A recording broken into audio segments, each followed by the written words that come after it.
J'aimerais aujourd'hui m'entretenir avec Joël Morosoli, qui est sculpteur, qui, depuis toute sa carrière, fait des installations un peu partout. Alors, vous êtes à Gatineau, à la Galerie Montcalm, Joël, et j'aimerais savoir si vous êtes toujours dans l'installation cinétique des choses. Effectivement, donc je travaille toujours surtout quand je suis dans le travail d'installation, donc quand c'est de la recherche personnelle. Donc là, je fais vraiment toujours systématiquement de l'installation en mouvement, donc des œuvres cinétiques.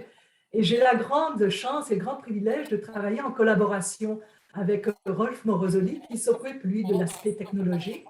Donc, on travaille ensemble depuis le tout début.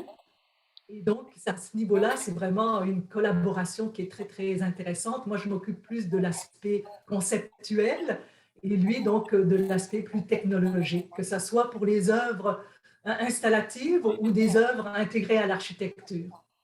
Alors, on voit un très bel exemple de champ, champ de blé, il faut bien épeler, C-H-A-N-T, et non le champ de blé traditionnel tel qu'on le connaît. Et cette installation euh, bouge et incite aussi le public à s'y balader. Alors, on est dans un espèce de mouvement perpétuel et très, très coloré.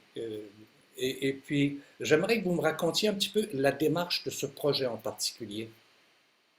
Donc, c'est un projet qui est un peu atypique dans le cursus de mon travail.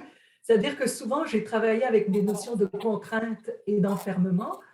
Et cette fois-ci, ben, je suis allée chercher quelque chose de beaucoup plus joyeux, de beaucoup plus lyrique, si on peut dire. Et je suis allée chercher, donc j'ai voulu que la galerie Montcalm se transforme le temps de l'exposition en une serre dans laquelle des herbes folles bougent par le vent, une brise, et placées sur les murs, dispersées un peu ça et là, il y a comme des nuages qui se font en écho avec ce champ de blé, des nuages qui bougent un petit peu à la manière des nuages qu'on voit dans le ciel, c'est-à-dire quand on regarde des nuages dans le ciel, on projette un imaginaire, des animaux, des visages, et ces nuages-là, donc le souffle du vent, c'est le mouvement qui, par la mécanique, permet de déformer des formes imaginaires ou des visages qui décrivent un peu l'humeur du temps. Et la sculpture également, ce qu'elle a comme caractéristique qui rejoint un peu les autres sculptures que j'ai l'habitude de faire, c'est la projection d'ombre, donc aussi bien sur le sol que sur les murs, et donc ce qui permet d'avoir comme un genre de projection filmique, parce que comme les œuvres bougent, ben, les ombres bougent sur le sol et sur le plancher, et ça permet d'interagir avec le spectateur qui vient justement circuler à l'intérieur de cet espace. Et ça crée un mouvement, ça crée un rythme, malgré nous, malgré vous. Ah, donc, parce que le visiteur finit par être projeté lui également sur les murs, donc il bouge avec l'œuvre, il est au niveau de son ombre faisant partie intégrale de l'œuvre, et donc à ce niveau-là, il y a comme une forme d'immersion, entre guillemets, si on peut dire, entre le spectateur et l'œuvre d'art. Et la caractéristique du mouvement, c'est que le mouvement souvent fait en sorte que le spectateur va se mettre à s'arrêter parce que les œuvres bougent, les choses bougent, et donc nécessairement il y a comme une crainte, une forme de crainte en disant moi, je ne veux pas accrocher, je ne veux pas me faire accrocher, et nécessairement il y a comme une mise en arrêt devant ce mouvement pour essayer de trouver le parcours, le circuit qui va être le plus pertinent à travers ces œuvres qui bougent. D'une certaine façon, vous provoquez, ah, je vous présente Blue, tiens, qui vient de se pointer à la Oui, tête. magnifique. Alors écoutez, cette installation peut être inquiétante pour ça. Ça provoque le sentiment d'inquiétude chez certaines personnes, sans doute.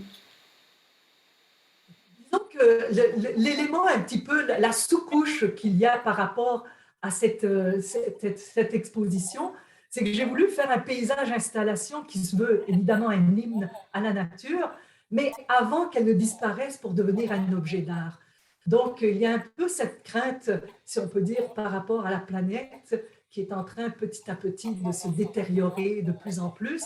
Et moi, je crains qu'à un moment donné, il ne reste que des artefacts de la nature à visiter dans les musées. Donc, c'est un petit peu cette sous-couche qu'il y avait à l'intérieur de cette installation. Vous aussi, vous êtes en art public, c'est-à-dire que vos installations ne sont pas qu'en galerie ou dans un lieu précis, mais vous êtes aussi en art public. Et ça prend une autre dimension. Tout à fait. Là, donc, j'ai quand même réalisé une trentaine d'œuvres intégrées à l'architecture. Donc, c'est quand même autant, je pense, j'ai fait autant d'œuvres en art public que d'expositions en galerie. Donc, c'est vraiment en parallèle les deux niveaux avec lesquels je travaille. Et si au début, le mouvement était accepté dans l'art public, actuellement, il y a comme un rejet total par rapport au mouvement. Et donc, actuellement, je fais des œuvres statiques, mais qui gardent, si on peut dire, la mémoire ou la trajectoire du mouvement. Donc, j'essaye de travailler des formes arrêtées en mouvement, si on peut dire, pour pouvoir rejoindre à la fois les exigences de l'art public et à la fois rester à l'intérieur de ma démarche artistique. Alors, cette démarche vous a amené à écrire, vous a amené évidemment à réfléchir, mais vous avez écrit un essai sur le sujet. Oui, c'est ça, j'ai écrit, donc j'ai fait ma thèse de doctorat à l'Université Paris 8. Et en faisant cette thèse-là, parce que comme je l'ai fait un petit peu tardivement, je me suis dit, bon, je veux à tout prix qu'il y ait un genre de livre qui va sortir avec ça. Donc, j'ai essayé de faire une, une thèse qui va permettre d'écrire le livre. Et dans ce livre-là, ce que j'ai essayé de démontrer, c'est que le mouvement a la capacité de créer la pulsion de l'émotion, tandis que l'art statique garde la mémoire. Le mouvement, ce qu'il a comme caractéristique qui est vraiment très particulière, c'est qu'elle relève de l'instinct de survie. Donc, tous les êtres vivants perçoivent dès la naissance le mouvement parce que tout ce qui bouge est une proie ou un prédateur. Donc, dans mes installations, j'essaye d'aller chercher ce sentiment un peu de survie par cette mise en arrêt du spectateur qui doit s'interroger sur où passer, donc le rythme cardiaque qui diminue, qui s'accélère. Et donc, c'est un peu dans cet esprit-là que j'ai, d'une part, travaillé cet essai également. Et votre écriture ne s'arrête pas aux essais, vous êtes essayiste, oui, accompli, mais en même temps, vous êtes poète, vous êtes romancière, alors l'écriture est venue vous chercher en quelque part. C'est un peu deux volets qui m'intéressaient, qui me passionnent vraiment profondément. Euh, L'écriture, je l'ai fait au début donc, de ma carrière en parallèle avec les arts. Et après ça, ben, les arts ont pris tellement d'importance que j'ai dû laisser ça un peu de côté. Mais rien ne me dit que je ne reviendrai pas à l'écriture plus tardivement. Après 40 ans de métier comme sculpteur, comment voyez-vous l'avenir, étant donné qu'il se passe bien des choses sur la planète depuis quelques années, qui ne sont pas toutes jojo, comment entrevoyez-vous votre travail dans la continuité?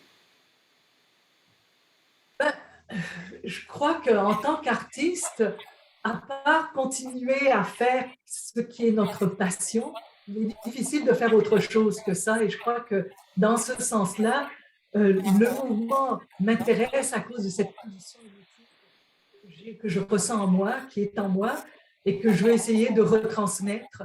Donc, c'est poursuivre mon travail, tout en tenant compte de toutes ces avancées technologiques, de toutes ces nouvelles découvertes qui se font et que l'on peut intégrer à l'intérieur de notre art. Pour l'instant, vous exposez à la Galerie Montcalm à Gatineau, tout près d'Ottawa. Est-ce qu'il est question éventuellement d'un projet que les Montréalais ou les gens du Québec pourront regarder, voir? Disons que je viens de terminer une exposition rétrospective, justement à la Maison de la Culture Claude Léveillé, qui a eu lieu cet été, Oui. donc pendant les 2 mois de l'été. Donc, le titre, c'était Fragments rétrospectifs.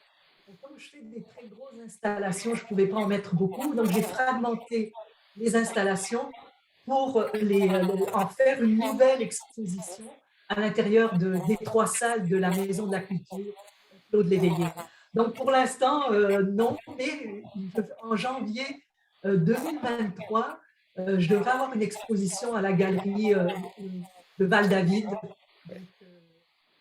la galerie culturelle de Val-David. D'accord. Alors, Joël Morosoli, merci de vous être rendu disponible ce matin. J'invite les gens qui passent par la région d'Ottawa, à le Gatineau, à aller faire un tour à la Galerie Montcalm et des bisous, apprécier votre œuvre et qui a pour titre Champ de blé. Merci beaucoup, Joël Morosoli, et à très bientôt, j'espère. Merci beaucoup, Winston, pour cette invitation. Au revoir. Au revoir.